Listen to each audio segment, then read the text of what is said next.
Already వచ్చేసిందని పిల్ల నచ్చింది పెట్టాం. హీరోగా యువరత్న బాలకృష్ణ, యువ సామ్రాట్ నాగార్జున, విక్టరీ వెంకటేష్ మరియు మెగాస్టార్ చిరంజీవి. వాళ్ళు నలుగురు నో అనడంతో శ్రీకాంత్ పెట్టాం. హీరోయిన్ గా శ్రీదేవి, శ్రీకాంత్ కి అక్కలా ఉంటుందని రచనని తీసుకున్నాం.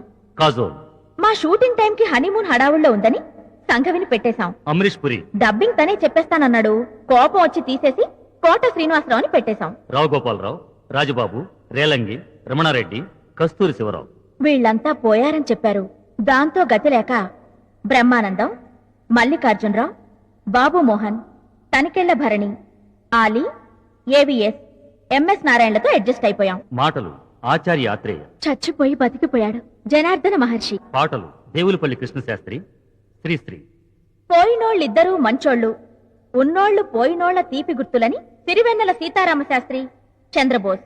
సంగీతం ఏఆర్ రెహమాన్. ₹1 అడిగాడు. ఎందుకని కోటిని పెట్టాం. నిర్మాత బిల్ గేట్స్. పేమెంట్స్ డాలర్స్ లో ఇస్తానన్నాడు. ఇండియాలో చెల్లవని రూపాయలు ఇచ్చే ఆవిడ్ని ఎంచుకున్నాం. పి ఉషారాణి. కథా స్క్రీన్ ప్లే దర్శకత్వం స్టీవెన్ స్పీల్బర్గ్. తెలుగు రాదు, ఇంగ్లీష్ లో డైరెక్ట్ చేస్తానన్నాడు. నేటివిటీ మిస్ అవుతుందని ఈవీవి సత్యనారాయణతో చేయించేశాం.